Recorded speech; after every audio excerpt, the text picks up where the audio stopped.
With regard to Section 106, which the resident in the previous video mentioned, we've had a lot of confusion over that issue, and it is indeed a complicated set of affairs whereby developers give money to a town to compensate really for the development, and Section 106 should be normally spent in the area that has received the development. Interestingly, prior to the election, we were told that all Section 106 money had been spent in Portishead. And in fact, some of the election material by the last council candidates included that comment. Fortunately, by the time the election came, we knew that £45,000 of Section 106 in Portishead had been spent in Weston-super-Mare under the orders of the old administration. With regard to that Section 106 for the United Reformed Church development in Portishead, an ex-town councillor and North Somerset District Councillor, as well as executive member, wrote to the media and in his letter commented about the Section 106. And I quote, he says, North Somerset Council has a policy across its region that rather than return affordable housing money back to a developer, it is put into a central pot to assist affordable housing in the whole of North Somerset. This does not mean that Portishead loses out,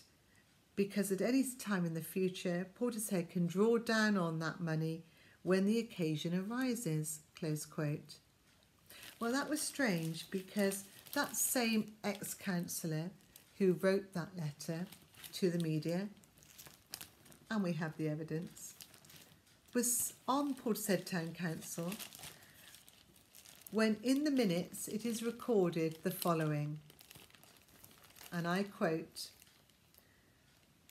Portishead Town Council writes to North Somerset Council to give its concern that £45,000 of Section 106 set aside for affordable housing arising from a development in Portishead has been used in Weston-super-Mare.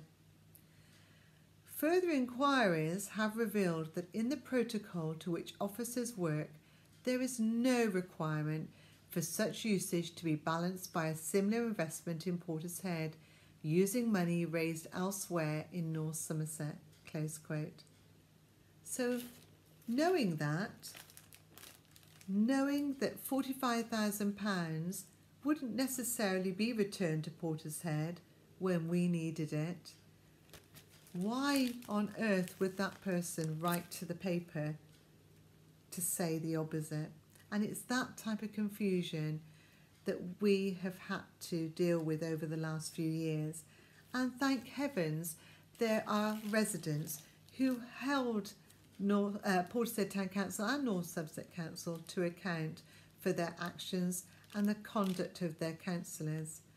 Fortunately, we now have a new council in Portishead and a new controlling council in North Somerset,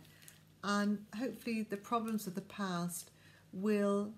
be kept firmly in the past.